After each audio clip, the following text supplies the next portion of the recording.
గారు, ఈరోజు నేను ఒకటే ప్రశ్నిస్తున్నా, నిజంగా నీకు ఈరోజు ఉన్నటువంటి ఎలక్షన్ కోడ్ అడ్డం వస్తే జూన్లో పూర్తి అయ్యేటువంటి ఎలక్షన్ కోడ్కి ఆగస్టు ఎందుకు చెప్తా ఉన్నావు? మరి మిగిలినటువంటి 412 హామీల సంగతి ఏం మాట్లాడుతున్నావు? 6 గ్యారెంటీల సంగతి ఎందుకు మాట్లాడతలేవు? మరి 6 గ్యారెంటీలు కూడా ఈ రకంగా ఒట్టు పెట్టుకోవడానికి సిద్ధంగా ఉన్నావా? ఆగస్టు 15 లోపల నువ్వు 100 రోజుల్లో పూర్తి చేస్తున్నటువంటి 6 గ్యారెంటీలు కూడా ఆగస్టు 15 తారీఖు లోపల నువ్వు పూర్తి చేస్తానని చెప్పి ఒట్టు పెట్టుకొని ఇదే మాదిరిగా నువ్వు ఇచ్చిన మాట కట్టుబడి ఉంటావా? ఈరోజు ప్రజల్ని ఎన్నికల కోసం, ప్రజల్ని పూర్తిగా మోసం చేయడం కోసం మాత్రమే నువ్వు మాట్లాడుతున్న మాట వాస్తవం కాదని అడుగుతున్నా. ఈరోజు రైతాంగం కోసమే 1,00,000 కోట్ల రూపాయల బడ్జెట్ అవసరం పడితే, నిరుద్యోగ యువత కోసం, విద్యార్థుల కోసం నువ్వు ఇస్తామన్నటువంటి వృద్ధాప్య పెన్షన్ల విషయంలో, మరి నువ్వు ఇస్తామన్నట్టు గృహలక్ష్మి కోసం ఈ రకంగా ఒకటొకటిగా చెప్తూ పోతే నీకు కావలసిన బడ్జెట్ ఎంతనో నీకు తెలియదా? మరి దానికి నిధులు సమకూరుతాయా? ఇవన్నీ తెలిసి కూడా నువ్వు మళ్ళీ మోసం చేసే ప్రయత్నం చేస్తున్నమాట వాస్తవం కాదని అడుగుతున్నా. ఈరోజు ఎన్ని చెప్పినా ఈ బహిరంగ లేఖ ద్వారా ముఖ్యమంత్రి గారిని ఒకటే ప్రశ్నిస్తున్నా, ఇవన్నీ కూడా ఆగస్టు 15 లోపల పూర్తి చేస్తావా, లేక నాకు చేత కాదని చెప్పేసి నువ్వు రాజీనామా చేసి ప్రజలకు క్షమాపణ చెప్తావా? అది నువ్వే నిర్ణయించుకోవాల్సిందిగా నేను ముఖ్యమంత్రి గారిని కోరుతా ఉన్నాను. పూర్తిగా మాటల గారడితోటి ఏ రకంగానైతే నువ్వు కాంగ్రెస్ పార్టీలో పీసీ అధ్యక్షుడైనవో, అదే మాటల గారడితోటి ప్రజల్ని మభ్యపెట్టేసి ముఖ్యమంత్రి అయినవో, ఈరోజు అదే ప్రజలు నిన్ను ఆశ్రయించుకునే పరిస్థితి వస్తున్నది.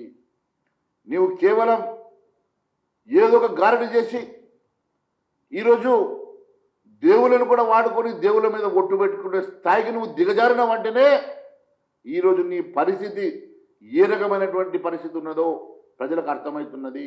ఒకవేళ నిజంగానే నీకు చిత్తశుద్ధి ఉండి, నిజంగానే నీకు ప్రజల మీద విశ్వాసం ఉండి, ప్రజల మీద నమ్మకం ఉండి నువ్వు ఇచ్చిన హామీలన్నీ కూడా మరి అదే ఆగస్టు 15 లోపల పూర్తి చేస్తాను, లేకుంటే ముఖ్యమంత్రి తప్పుకుంటానని చెప్పే ధైర్యం, దమ్ము నీకు ఉన్నదా అని చెప్పి నేను ప్రశ్నిస్తున్నాను.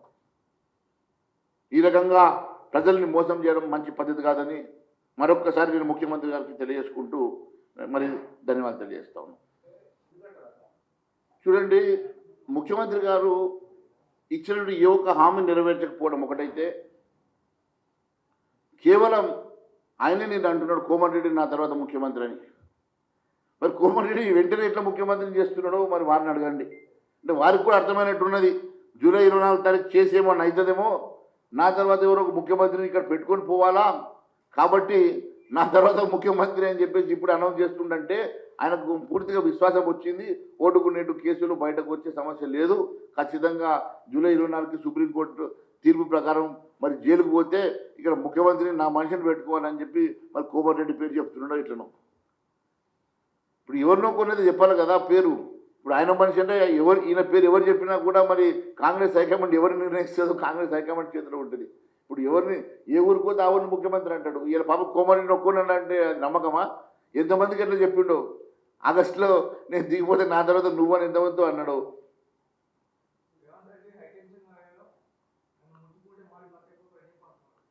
అంటే మేమేమైనా మలెత్తిగలమా? ఎట్లన్నా మమ్మల్ని ముట్టుకొని చూడమను, మేము మలెత్తిగలం కాదు కదా. ఇప్పుడు ఆయన హైటెన్షన్ వైర్ అయితే ఎవరైనా ఏ పార్టీ అయినా కూడా ఈరోజు చూస్తూ ఊరుకోదు. ఒక్క విషయం వారికి తెలవాల్సింది ఏంటంటే, నేను పాటకు తెరిస్తే, డోర్ తెరిస్తే ఏ పార్టీలో కూడా ఒక ఎమ్మెల్యే మిగిలిన అందరూ నా వైపు వచ్చేస్తారని చెప్పిన ముఖ్యమంత్రి కనీసం 2/3 అనేది తెచ్చుకొని మర్జీ చేసుకుందాము, గతంలో కేసీఆర్ చేసినట్టు నేను కూడా అదే మాదిరి 2/3 చేసి నేను కూడా ఛాంపియన్ అనిపించుకుందామని ప్రయత్నం చేస్తున్నాడు. 4 నెలలైనా 3 ఎమ్మెల్యేలు ఇప్పటికీ 3 ఎమ్మెల్యేలు చేరిండ్రు. 4వ ఎమ్మెల్యే కూడా రోజు ఇటు అటు తిరుగుతున్నాడు. ఒక్కొక్క ఎమ్మెల్యేని చేర్చడం ఇంత కష్టంగా ఉంటే 26 మంది ఎమ్మెల్యేను చేర్చడం ఆయన వల్ల ఎక్కడైతుంది? ఇవి కేవలం ఉన్న 64 మందిని కాపాడుకోవడానికి వాళ్ళు వస్తారు వీళ్ళు వస్తారని కాలయాపన చేస్తుండే తప్ప ఆయన వెంట ఎవరు టచ్లో లేరు. ఇంకా ఆయననే ఎవరైనా టచ్లో ఉన్నాడేమో మాకు అనుమానంగా ఉన్నది.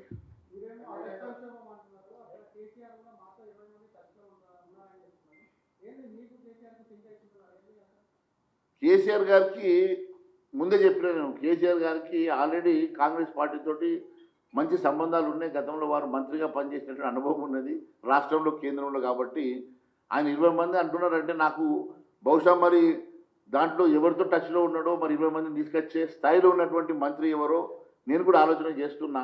మరి నిజంగానే మరి కేసీఆర్ గారు అంత పెద్ద మాట అన్నారంటే డెఫినెట్గా మరి కాంగ్రెస్ పార్టీ నుంచి ఎవరో వారికి టచ్లో ఉన్నారో, మరి టచ్లో ఉన్న వ్యక్తి మరి కోమటిరెడ్డి కావచ్చు. అందుకనే ఈయన కోమటిరెడ్డి నువ్వే ముఖ్యమంత్రి ఆపే ప్రయత్నం చేస్తున్నాడు. మరి మోడీ చరిత్ర చాలా చిన్నది, రాహుల్ గాంధీ చరిత్ర చాలా గొప్పది. దేశానికి రాహుల్ గాంధీ ప్రధాని అయితేనే భద్రత ఉండదు, లేకపోతే ఉండదని చూడండి, రేవంత్ రెడ్డి మాటలు ఎప్పుడు ఎట్లుంటాయో తెలియదు. మొన్న ఆదిలాబాద్లో బడేబాయ్ అన్నాడు, ఈయననేమో ఆయన రాహుల్ గాంధీని బడేబాయ్ అంటాడు. ఇప్పుడు రేవంత్ రెడ్డి గారి మాటలు ఎట్లున్నాయంటే పెద్దోళ్ళ మీద రాయి కొడితే పెద్దోళ్ళు అయితే అనుకుంటాడు, ఆకాశం మీద ఉమ్మేస్తే మూతి మీద పడుతుంది. ఈరోజు ఆయన ఒకటి ఆలోచన చేయాలన్న స్థాయిని మించి మాట్లాడడం మంచిది కాదు. ఆయన స్థాయి ఈ రాష్ట్రంలో ఉంటే ఈ రాష్ట్రంలో మాట్లాడమని, కానీ నరేంద్ర మోడీ గారి గురించి మాట్లాడే స్థాయి ముఖ్యమంత్రికి లేదని తెలియజేస్తుంది. బీజేపీ నేతలకు అమిత్ షా, మోడీ వచ్చాక రాహుల్ వచ్చారు, కానీ కాంగ్రెస్ లో నెహ్రూ కాలంలోనే రాహుల్ పాలన అందించారు జగ్గారెడ్డి బీజేపీ నేతలు ఎద్దేవా చేస్తారు. ఇప్పుడు కాబట్టే 500 సంవత్సరాల రామ మందిర నిర్మాణం విషయంలో డిస్ప్యూట్ వచ్చి చివరకు నల్ల అంగీలు వేసుకొని ధరించుకొని పార్లమెంట్కి వెళ్ళిన చరిత్ర వాళ్ళది. కానీ రామ మందిరం కోసం ఆ రోజు యాత్ర మొదలుపెట్టి అనతి కాలంలోనే రామ మందిరం నిర్మాణం చేసి చూపించి ప్రాణ ప్రతిష్ఠ చేసినటువంటి పార్టీ భారతీయ జనతా పార్టీ. 10 ఏళ్ళలో ఏం చేయకుండానే చేసామని చెప్తున్నారు. ముందు చూడు నుంచి చాక్లెట్ వరకు కాంగ్రెస్ పాలనలోనే దేశంలో తీసుకొచ్చామని కాంగ్రెస్ వాళ్ళ వాదన. అంతకుముందు తెలుగుదేశంలో ఉన్నప్పుడు కూడా అటువంటి మాటలే మాట్లాడిండు. ఇలా కాంగ్రెస్కి రాగానే మళ్ళీ ఇటువంటి మాటలే మాట్లాడతాడు. ఆయన ఎప్పుడు ఎటుంటాడో, ఏ రంగు మారుతుందో తెలియదు. ఈ రంగులు మారి వాళ్ళ గురించి ఏం మాట్లాడుతుందో చెప్పు.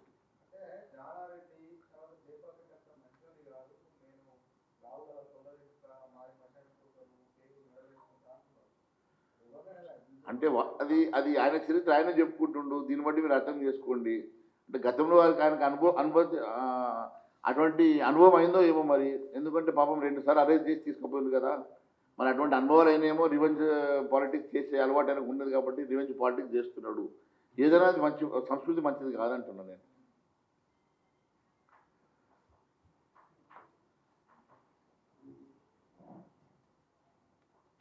Any questions? Thank you.